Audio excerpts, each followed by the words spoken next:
In times of hardship, families relied on creativity and resourcefulness to put food on the table.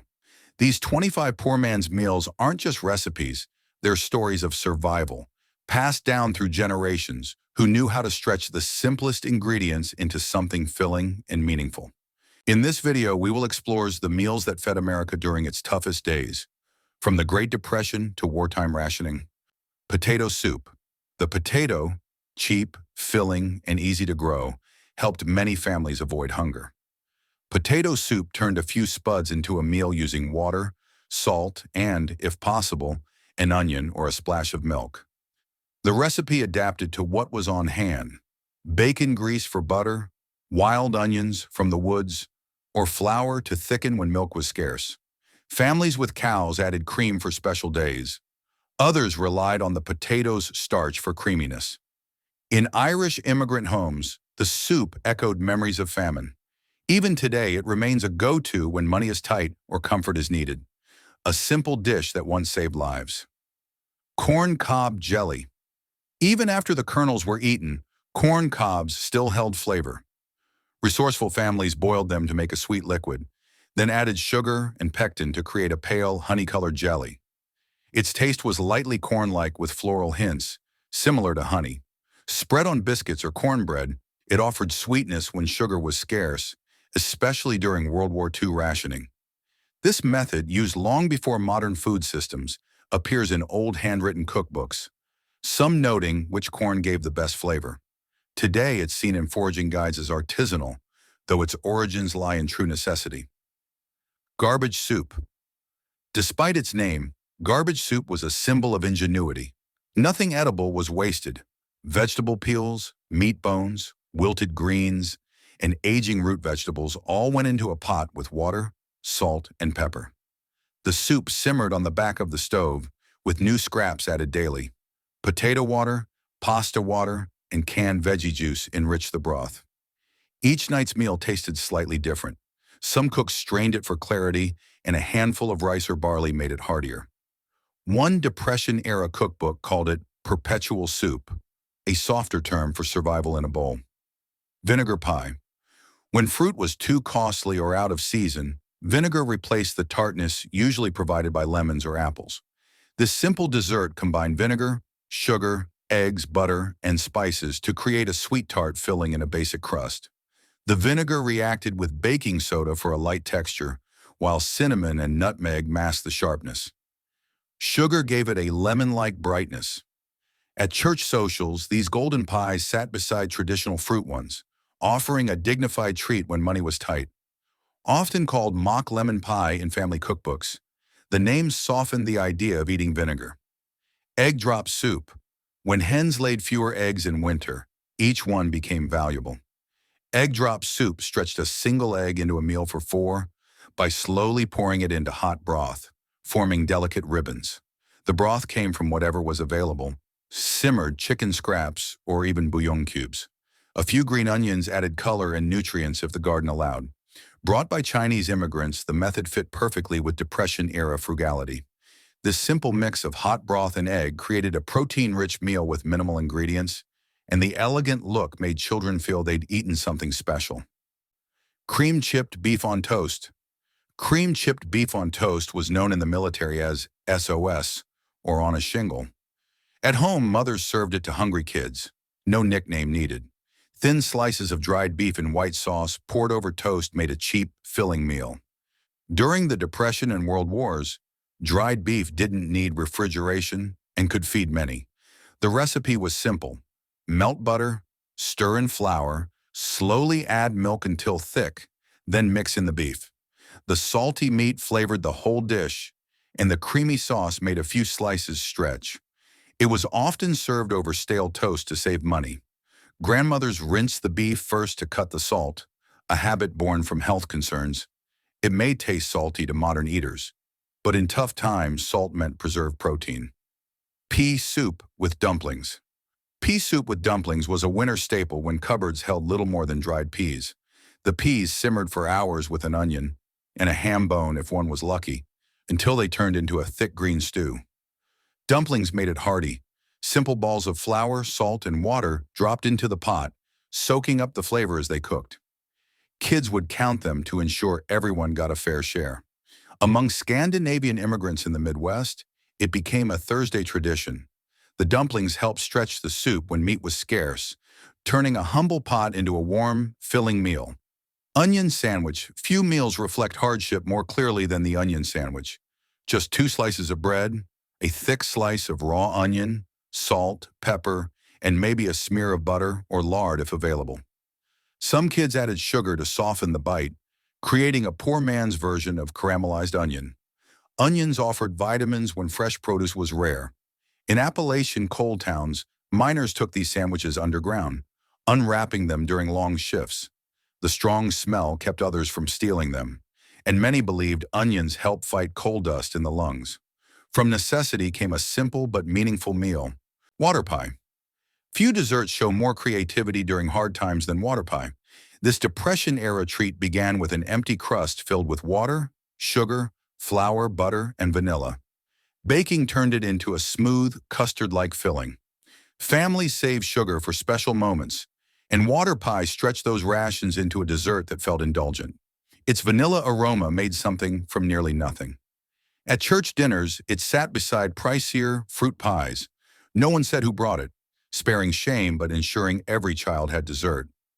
Found in Southern cookbooks, it's also known as Depression or Desperation Pie, fitting names for honest times. Hoover stew. Hoover stew, named sarcastically after President Herbert Hoover, was a staple during the Great Depression. Made from whatever was on hand, typically macaroni, chopped hot dogs, canned corn, and tomatoes, it fed many in Hooverville shantytowns. One hot dog could flavor enough to serve a dozen people. Pasta added bulk, canned veggies brought nutrients, and the meat gave fat and protein. Soup kitchens adapted the recipe based on donations, sometimes using government cheese or cabbage instead. The goal was simple: stretch a little protein with pasta and vegetables to feed as many as possible.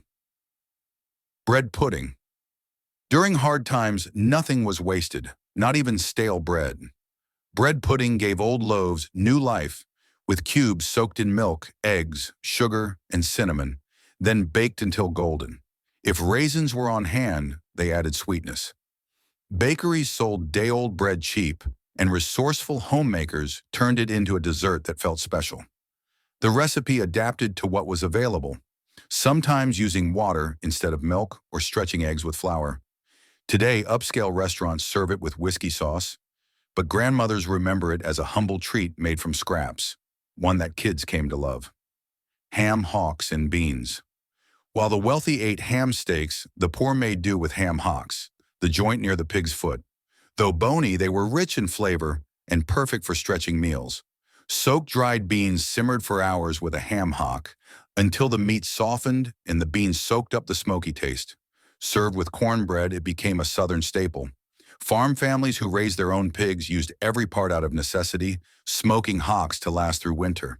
Today, chefs use them in gourmet soups, but for many, ham hocks and beans once meant survival. Rabbit stew. When gardens failed and cupboards emptied, men turned to hunting for food. Wild rabbit offered free protein for families willing to track and clean it. Lean and tough, the meat needed slow cooking, often turned into stew with root vegetables like carrots, potatoes, and onions. Stewing made the rabbit go further, with its flavor enriching the broth and dumplings on top. During World War II, when meat was rationed, the government promoted rabbit farming in victory gardens. Rabbits turned scraps into protein, but children quickly learned not to name them. These animals weren't pets. They were survival. Pinto bean sandwiches. When lunch meat was too costly, cold pinto beans took its place between slices of bread. Leftovers from dinner were mashed with onion and a splash of vinegar to add flavor. A bit of mustard, when available, gave it a tangy boost. In coal towns and mill communities, these sandwiches filled lunch pails and school bags. The bread came from bulk baking days, when families made multiple loaves to save fuel. More than a meal, these sandwiches showed a parent's resolve to keep their children fed, no matter how tight money got. Biscuits and gravy. Southern kitchens turned simple ingredients, flour, lard, and milk, into hearty meals with biscuits and gravy. The biscuits were made from flour, fat, salt, and a leavening agent. Gravy came from a spoonful of grease and flour, stirred into a creamy sauce. Meat was scarce, so bits of salt pork or leftover sausage were stretched thin. Flavor came mostly from black pepper, which was cheap and plentiful, making the gravy look richer than it was. This filling breakfast powered farmers and factory workers through demanding days. Today it's served in diners nationwide, though few recall its roots in poverty. Fri Bolognia. When steak became an impossible dream, families turned to Bolognia, a blend of ground meat scraps pressed into uniform slices. Frying transformed this modest lunch meat into something that sizzled and smelled like a real, home-cooked meal. The preparation was simple. Cut a small slit into the edge of the slice to prevent curling, then fry until the edges crisped and the center puffed up. Served on white bread with mustard, and perhaps a slice of government cheese, it became a hot sandwich that felt like restaurant food. During the Great Depression and continuing through the 1970s recession, fried bologna became dinner when paychecks couldn't cover traditional cuts of meat.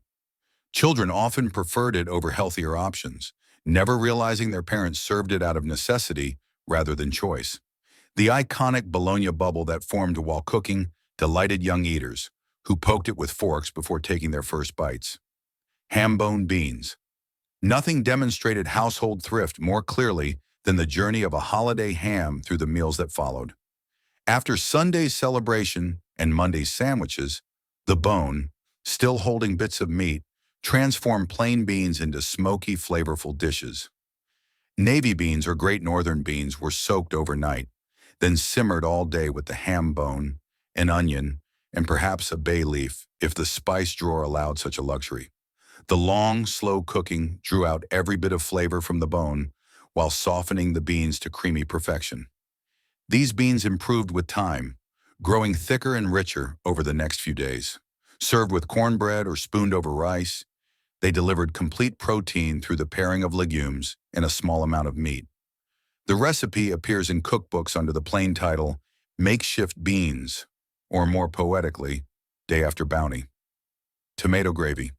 When gardens overflowed with tomatoes but little else filled the pantry, tomato gravy turned basic staples into comfort food.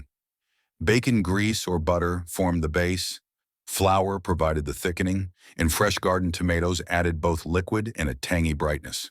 Poured over biscuits, rice, or even slices of white bread, this gravy brought vitamin C and bold flavor to otherwise plain starches.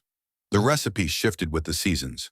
Green tomatoes in early summer, ripe ones in late summer, and canned tomatoes during the winter. In Appalachian communities, where food traditions reflect generations of making do, tomato gravy remains a favorite even when kitchens are better stocked. The tangy sauce cut through the richness of fatty dishes and brought brightness to meals during long, cold months when fresh produce was a distant memory. Sugar sandwiches. Perhaps nothing speaks more directly to childhood hunger than sugar sandwiches. 2 slices of white bread spread with margarine or butter, then sprinkled with sugar. Sometimes cinnamon was added for extra flavor, if the budget allowed. This small indulgence during the Depression came from parents who, with nothing else to give, created sweet treats that cost just pennies but filled empty stomachs. Children thought they were getting dessert, unaware of the family's desperation. The sugar offered quick energy when little else was available. In oral histories of hardship, elderly Americans often recall these sandwiches, sometimes with fondness, sometimes with the shame of having lived through such poverty. This simple combination tends to resurface whenever financial struggles return, becoming a kind of edible economic indicator across generations.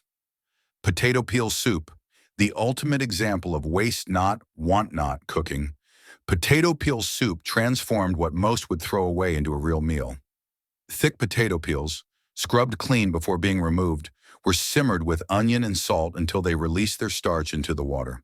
During World War II, rationing posters promoted this soup as a way to extract every bit of nutrition from food scraps.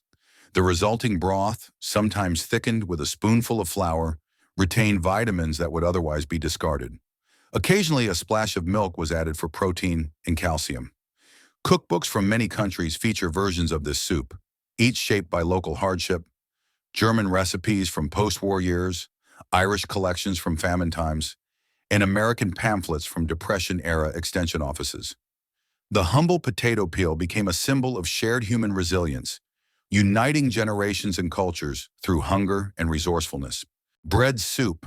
When bread became too stale for sandwiches but too valuable to discard, it was turned into soup. Cubed stale bread simmered in broth, usually made from bouillon cubes when meat bones weren't available, until it softened and thickened the liquid. Italian immigrants called it ribollita, reheating yesterday's minestrone with added bread. Pennsylvania Dutch communities named it brown soup, simmering bread and milk with butter and onions. Every culture facing empty pantries discovered this way of stretching minimal ingredients.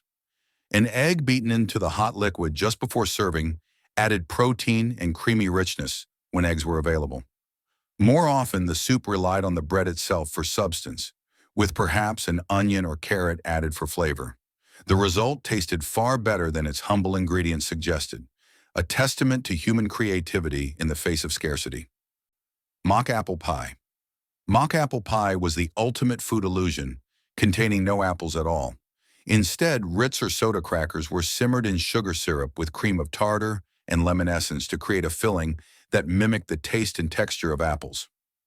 During the Dust Bowl, when orchards died and fruit became too costly, this clever substitute brought the comfort of apple pie without needing real fruit. The crackers softened in the syrup, while the cream of tartar provided the tartness associated with apples. The recipe became popular on Ritz cracker boxes in the 1930s, though versions appeared earlier in pioneer-era cookbooks when settlers traveled through regions where apples couldn't grow. The transformation of simple crackers into something apple-like showed the American spirit of preserving normalcy during hard times. Mustard sandwiches. When lunch meat became unaffordable, but children still needed something for school, mustard sandwiches appeared in lunch pails. A thin layer of yellow mustard between two slices of bread, nothing more. They gave the appearance of a normal sandwich, and the sharp flavor helped mask the absence of meat. Children sometimes traded half for another child's equally modest meal, adding variety to otherwise repetitive lunches. Parents sent them, aware they weren't enough, but unable to offer more. In the 1930s, school lunch programs began in part because teachers saw students arriving with only these or nothing at all. The mustard sandwich became a symbol of hardship, often mentioned in Depression-era stories as a sign of how far conditions had declined. Codfish gravy, salt cod, a preserved fish that required soaking before cooking, provided protein when fresh meat was unavailable. Flaked and stirred into white sauce, it became a creamy gravy served over potatoes or biscuits as a complete meal. Fishing communities along both coasts depended on this staple during winter when boats couldn't leave harbor. Inland, salt cod stored well and traveled easily, making it a reliable food source during shortages. Its strong flavors sometimes challenged children's palates, but hunger made it easier to accept. Families added chopped hard-boiled eggs when available, for extra protein and visual appeal. During Lent, Catholic families ate this gravy on Fridays, turning religious practice into practical thrift. Milk toast. Simple as the name implies, milk toast combined three basic ingredients, bread, milk, and butter, into a meal that offered comfort and nourishment when little else was available. Toast served as the warm base for hot milk, sometimes sweetened with sugar or made savory with salt and pepper. The milk softened the toast while supplying calcium and protein, especially for the youngest and oldest family members. This easy-to-digest dish was particularly important during illness, when heavier foods caused discomfort. In literature and film, milk toast came to symbolize blandness or weakness, an unfair label for a dish that sustained families through their hardest times. It appears in medical texts as ideal for invalids and in poverty accounts as the final meal before true hunger. Its simplicity hides its vital role in American food history. These 25 recipes reflect American resilience in the face of scarcity. They remind us how recently real hunger threatened families who may now take abundance for granted. The faded recipe cards in grandmother's box aren't just instructions, they're survival guides from times we should not forget.